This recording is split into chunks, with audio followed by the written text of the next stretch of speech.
بسم الله الرحمن الرحيم. وعن جابر رضي الله تعالى عنه قال قال رسول الله صلى الله عليه وسلم: كلامي لا ينسخ كلام الله، وكلام الله ينسخ كلامي، وكلام الله ينسخ بعضه بعضا. وعن ابن عمر رضي الله عنهما قال قال رسول الله صلى الله عليه وسلم: إن أحاديثنا ينسخ بعضها بعضا كنسخ القرآن. حضرت جابر ابن عبداللہ رضی اللہ تعالی عنہ حضور نبی اکرم صلی اللہ علیہ وسلم کا ارشاد گرامی نقل فرماتے ہیں: کلامی لا ینسخ کلام اللہ، کہ میرا جو کلام ہے یعنی احادیث مبارکہ، یہ کلام اللہ یعنی قرآن کریم کو اور اس کی کسی آیت کو تبدیل نہیں کر سکتے۔ وہ کلام اللہ ینسخ کلامی، ہاں اللہ کا کلام قرآنی آیت یہ میری حدیث کو تبدیل کر سکتا ہے۔ وَكَلَامُ اللَّهِ يَنْسَخُ بَعْضُهُ بَعْضًا، جبکہ کلام اللہ یعنی قرآنی آیات ایک آیت دوسری آیت کو تبدیل کر سکتی ہیں۔ یہ ایک مسئلہ شرعی اعتبار سے اور دینی اعتبار سے یہاں پر بتلایا گیا۔ نسخ کا عربی کے اندر معنی آتا ہے کسی بھی حکم کو تبدیل کرنا، مٹا دینا، تبدیل کر دینا، پھیر دینا۔ کبھی کبھار قرآن کے اندر بھی ایسا ہوا، احادیث مبارکہ کے اندر بھی ہوا کہ کبھی اللہ جل شانہ نے ایک حکم نازل فرمایا، لیکن بعد میں دوسری آیت کے ذریعے اس حکم کو تبدیل کر دیا گیا۔ ایک حکم آیا لیکن کچھ عرصے کے بعد وہ حکم تبدیل ہو گیا، پھر کوئی نیا حکم آ گیا، پھر کچھ عرصے کے بعد نیا حکم ہوا۔ اس قسم کے عمل کو نسخ کہا جاتا ہے، نسخ کہا جاتا ہے، تبدیل کر دینا، پھیر دینا۔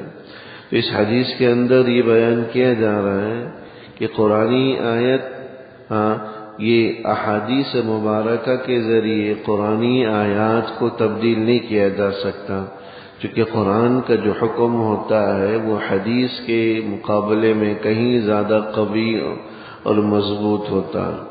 تو کسی حدیث کے ذریعے قرآن کے کسی حکم کو تبدیل نہیں کیا جا سکتا۔ جب اللہ جل شانہ نے کسی بات کا حکم دے دیا تو بس وہی قابل عمل ہے، اسی پر ہی عمل کرنا ضروری ہے۔ کوئی اگر حدیث اس کے مقابل آ جائے تو پھر قرآن ہی پر عمل کیا جائے گا، اس حدیث پر عمل نہیں کیا جائے گا، الا یہ کہ اگر حدیث سند کے اعتبار سے، درجے کے اعتبار سے قوی اور مضبوط ہو تو اس کے ذریعے قرآن کریم کی کسی آیت کے اندر تخصیص یا خصوصیت پیدا کی جا سکتی ہے۔ وَكَلَامُ اللَّهِ يَنْسَخُ كَلَامِ، جبکہ اس کے بالمقابل جو قرآنی آیات ہیں اس کے ذریعے احادیث مبارکہ کے حکم کو تبدیل کیا جا سکتا ہے۔ خود قرآنی آیات کے ذریعے ایک آیت کے ذریعے دوسری آیت کے حکم کو تبدیل کیا جا سکتا ہے۔ یعنی اللہ جل شانہ نے پہلے ایک حکم نازل فرمایا، پھر اس کو تبدیل کر کے دوسرا حکم دے دیا گیا، تو یہ ممکن ہے چونکہ اللہ ہی کی طرف سے ہے اور اللہ کی ذات حکیم ہے، حکمت والی ہے۔ اللہ اپنی حکمت کے تحت کبھی ایک فیصلہ نازل کر دیتا ہے لیکن پھر اس کو تبدیل کر دیا جاتا ہے اور اس کی جگہ دوسرا فیصلہ نازل کیا جاتا ہے۔ جیسے کہ شراب وغیرہ کے حوالے سے آیا، قرآن کریم کے اندر شراب کی جو حرمت ہوئی وہ تدریجاً ہوئی ہے، یعنی 3 مرحلوں کے اندر شراب کی حرمت ہوئی۔ عربوں کے اندر شراب پانی کی طرح استعمال ہوتا تھا، اتنا عام تھا، جس طرح کے پانی ہم استعمال کرتے ہیں اور اس طرح وہ شراب کا بکثرت استعمال کرتے تھے. گویا کہ ان کی طبیعت اور عادت اور گھٹی میں شراب پڑی ہوئی تھی، تو ایک دم سے اس کو چھوڑنا آسان نہیں تھا. تو اس لیے پہلا حکم اللہ جل شانہ کی طرف سے تو یہ آیا کہ یہ شراب ایسی چیز ہے جس کے اندر کچھ نقصانات بھی ہیں، کچھ منافع بھی ہیں، کہ انسان اس کو پی لیتا ہے تو بس اوقات دنیا کے سارے غموں کو بھول جاتا ہے، دماغ اس کا سن ہو جاتا ہے، کچھ ہوش نہیں رہتا، جو پریشانیاں ہیں، غم ہیں، وہ سب کے سب جو نا دور ہو جاتی ہیں. لیکن ساتھ ساتھ اس میں بہکی باتیں کرتا ہے، اس قسم کی حرکات اس سے سرزد ہوتی ہیں جو بس اوقات ناپسندیدہ ہوتی ہیں، ناشائستہ ہوتی ہیں. لیکن قرآن کریم نے اول وہلے میں شروع کے اندر بالکل اس کو حرام نہیں کہا. پھر دوسرا حکم نازل ہوا، پھر تیسرے مرحلے پر جا کر اس کی بالکل حرمت آ. گویا کہ جن آیات کے ذریعے شراب کی حرمت اور اس کے منافع کو بیان کیا گیا، اس کو بالکل حرام نہیں کیا گیا، دوسری آیات کے ذریعے اس حکم کو تبدیل کر دیا گیا، اب بالکل حرمت کا حکم آیا. اسی طرح رمضان المبارک کے روزوں کے حوالے سے قرآن کریم میں دو طرح کے احکام ہیں، بالخصوص ان لوگوں کے حوالے سے جو مالدار ہیں. شروع کے اندر قرآن نے اس بات کی اجازت دی تھی کہ جو مالدار لوگ ہیں اگرچہ وہ صحت مند ہیں، روزہ رکھ سکتے، طاقت بھی ہے، لیکن اگر ان کے پاس پیسے ہیں تو وہ فدیہ ادا کر کے روزے کو چھوڑ سکتے ہیں، روزے کو ترک کر سکتے ہیں، اپنا روزوں کا فدیہ ادا کر دیں، روزہ چھوڑ دیں. لیکن بعد میں پھر قرآن ہی کے ذریعے یہ حکم تبدیل ہوا کہ نہیں، اب جو بھی آدمی صحت مند ہو، روزہ رکھنے کی طاقت رکھتا ہو، روزے کی استطاعت ہو، تو روزہ رکھنا اس پر ضروری ہے. روزے کے بجائے فدیہ دے دینا اس کے لیے جائز نہیں ہوگا. ہاں اگر کوئی ایسا بیمار آدمی ہے جو روزے کی استطاعت ہی نہیں رکھتا، یا بڑا جو ہے عمر رسیدہ شخص ہے کہ روزے کی بالکل اس کے اندر ہمت نہیں ہے، تو پھر وہ آدمی فدیہ دے سکتا ہے. لیکن جو آدمی روزے کی طاقت رکھتا ہے، بھلے مال والا ہی کیوں نہ ہو، وہ فدیہ نہیں دے سکتا، روزہ رکھنا ہی ضروری ہے. چھوٹ جائے تو روزے کی قضا بھی ضروری ہے، روزے کی قضا کرے، فدیہ دے دینا کافی نہیں. یہ حکم تبدیل ہوا، یہ تدریجاً حکم نازل ہوا، اور مختلف حکمتوں کے اعتبار سے اللہ جل شانہ نے احکام نازل فرما. اس عمل کو نسخ سے تعبیر کیا جاتا ہے. بعض لوگ جو قرآن کریم پر اعتراض کرتے ہیں یا دین اسلام پر اعتراض کرتے ہیں، وہ اس بات کو بھی لے کر اعتراض کرتے ہیں کہ اللہ جل شانہ نے پہلے ایک حکم نازل کیا، پھر اس کو تبدیل کر دیا. اب سوال یہ پیدا ہوتا ہے کہ پہلا جو حکم نازل کیا گیا تھا، یا تو وہ غلط تھا یا تو وہ صحیح تھا. اگر غلط تھا تو اللہ جل شانہ نے غلط حکم کیسے نازل کیا؟ اگر صحیح تھا تو اس کو تبدیل کرنے کی ضرورت کیا تھی؟ اس قسم کا اعتراض کرتے ہیں کہ اگر وہ حکم پہلا والا غلط تھا تو اللہ جل شانہ نے غلط حکم کیسے نازل کر دیا؟ یہ تو اللہ کی طرف سے نعوذ باللہ غلطی کی نسبت ہوتی ہے، لیکن اللہ کی ذات خطا و نسیان، غلطی، ہر قسم کے عیبوں سے پاک. اگر وہ حکم صحیح تھا تو پھر اس کو تبدیل کرنے کی کیا ضرورت؟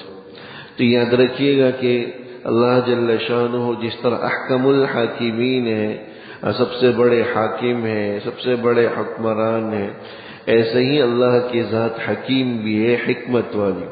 اللہ کا ہر فیصلہ لوگوں کے مصلحت کے تحت ہوتا. دنیا کا ایک ماہر ڈاکٹر کسی مریض کو کوئی نسخہ لکھ کر دیتا ہے، لیکن جب کچھ عرصے کے بعد مریض کی طبیعت میں کچھ بہتری آنے لگتی ہیں تو اس نسخے کو تبدیل کر دیتا ہے. کوئی بھی عقل مند آدمی یہ نہیں کہتا کہ معالج کا، طبیب کا، ڈاکٹر کا جو پہلا والا نسخہ تھا وہ غلط تھا. نہیں، وہ پہلا والا نسخہ بھی درست تھا. جب پہلا والا نسخہ درست تھا تو اس کو تبدیل کرنے کی ضرورت کیوں پیش آئی؟ تبدیل کرنے کی ضرورت اس لیے پیش آئی کہ اب مریض کی حالت پہلی جیسی نہیں رہی. پہلی جب مریض کی حالت تھی تو وہ بڑا سیریس کنڈیشن میں تھا، اس کی حالت بڑا خطرناک تھی، اس لیے نسخے کے اندر جو دوائیاں تھیں وہ تھوڑی سخت دی گئی، یا دوائیاں تھوڑی سی ایسی رکھی گئی جو اس وقت کی حالت کے اور طبیعت کے موافق تھی۔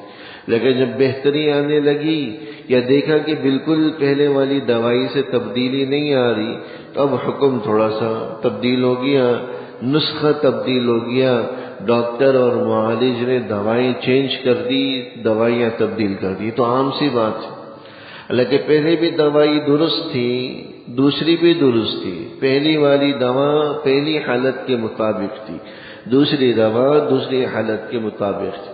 یہی حال اللہ جل شانہ کی طرف سے کسی حکم کے تبدیل کرنے کا۔ انسانوں کی حالات کے مطابق اللہ پہلا ایک حکم نازل کرتا تھا، پھر جب اس کے اندر لوگوں کے اندر بہتری آ جاتی، قوت اور استعداد آ جاتی، تو پھر اس حکم کو تبدیل کر دیا جاتا۔ اب شراب چھوڑنا آسان نہیں تھا، یک بارگی اگر حکم دے دیا جاتا تو شاید کتنا مشکل ہوتا، لوگوں کے لیے عمل کرنا آسان نہ ہوتا۔ آج بھی اگر کوئی کسی چیز کا نشہ کرتا ہے، یہاں تک کہ سگریٹ جیسی پیچھے کے پینے کا عادی آدمی ہے، تو اس کے لیے بھی ایک دم سے اس کو چھوڑنا آسان نہیں ہے۔ وہ کمی کرتا ہے، مقدار کم کرتا ہے۔ پہلے زیادہ پیتا تھا تو اس کے اندر مقدار کے اندر کمی کرے، یہاں تک کہ کمی کرتے کرتے کرتے بالکل ختم کرنے پر وہ قادر ہو سکتا ہے۔ لیکن ایک دم سے وہ چھوڑ دے تو اس کے لیے بس اوقات صحت کی، طبیعت کی اور جان کے مسئلے بھی پیدا ہو جاتے ہیں۔ یہی حال دیگر چیزوں کا۔ تو عربوں کا مزاج کے اندر شراب بسی ہوئی تھی، ایک بار چھوڑنا آسان نہیں تھا، تو اللہ جل شانہ کی طرف سے تدریجاً حکم نازل ہوا۔ پہلے اس کی کچھ نقصانات بتلائے گئے تاکہ اس کی برائی دل میں پیدا ہو، لیکن حرام نہیں کہا گیا۔ پھر دوبارہ اس کی کچھ فوائد اور نقصانات بتلائے گئے، پھر تیسرے مرحلے پر جا کر اس کو بالکل منع کیا گیا۔ جب اس کی مقدار کم ہو گئی، چھوڑنے کی عادت پیدا ہو گئی، اور اس کی برائیاں، اس کی قباحتیں، اس کے نقصانات، اس کے مضرات ان کے دل و دماغ میں بیٹھ گئے۔ یہ اللہ جل شانہ کی طرف سے کسی حکم کو تبدیل کرنے کی مصلحت تھی، اور یہ حکمت کے تحت بھی تھا۔ تو یہ کوئی اعتراض والی بات بھی نہیں ہے۔ تو اللہ انسانوں کے لیے آسانی اور ان کی راحت کے اعتبار سے اس قسم کے احکام نازل ہوتے ہیں کہ پہلے کچھ حکم نازل ہوا، پھر اس عمل کو، پھر اس آیت کو تبدیل کر دیا گیا اور ایک دوسرا حکم نازل کیا گیا۔ اس عمل کو شرعی اصطلاح کے اندر نسخ سے تعبیر کر دیتا ہے، کسی حکم کو منسوخ کر دینا، ختم کر دینا، تبدیل کر دینا۔ دعا فرما اللہ جل شانہ مجھے خوش کرنا۔ ربنا تقبل منا انك انت السميع العليم وتب علينا انك انت التواب الرحيم، صلى الله تعالى على خير خلقه محمد وآله وصحبه أجمعين، آمين برحمتك يا أرحم